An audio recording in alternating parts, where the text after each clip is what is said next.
ওই এক্সাম্পলে আমরা 4বার CIL করে 4টে 1 ইনসার্ট করে এফে কনভার্ট করব।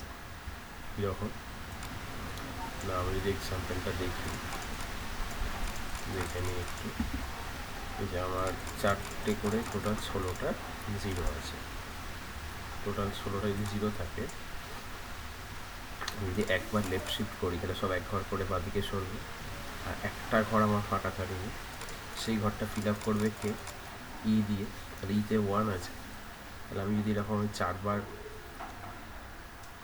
4টে করে জিরো আছে, এক ঘর করে যদি বাঁদিকে আমি সরাই, তাহলে একটা জিরো বেরিয়ে যাবে, আর ডান দিকে একটা জায়গা ফাঁকা, সেটা 1 বসবে। তাহলে কী হয়ে গেল? সব 4টে জিরো আর একটা 1 হলো। মানে কি বুঝলাম?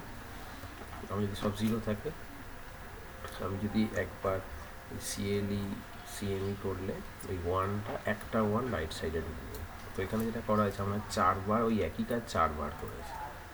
কোথায় দেখি 4বার করেছি? এই যে সিএমই সিআইএল 4বার, সিএমই সিআইএল, মানে 0 করলাম ইকে, 1 করলাম, ডান দিকে ইনসার্ট করে দিলাম, আবার একবার ইনসার্ট হলো, আবার একবার ইনসার্ট হলো, একবার ইনসার্ট হলো। তাহলে আমার যা নাম্বার ছিল 4টে ঘর ডান দিকে 4টে 1 হয়ে যাবে। 4টে 1 মানে আমরা কি জানি? এফ। আর বাকি সব জিরো হয়ে গেছে। তাহলে আমার এই যে এখানটায় যেটা আছে 0 0 0, আর লাস্টের ঘরটা এফ হয়ে যাবে। তাহলে আমার প্রথম গ্রুপগুলো 0 0 0 ছিল, আর লাস্ট গ্রুপে যেহেতু 4টে 1 মানে এফ, তাহলে এখানটা হয়ে যাবে 0 0 0 এফ। দেখি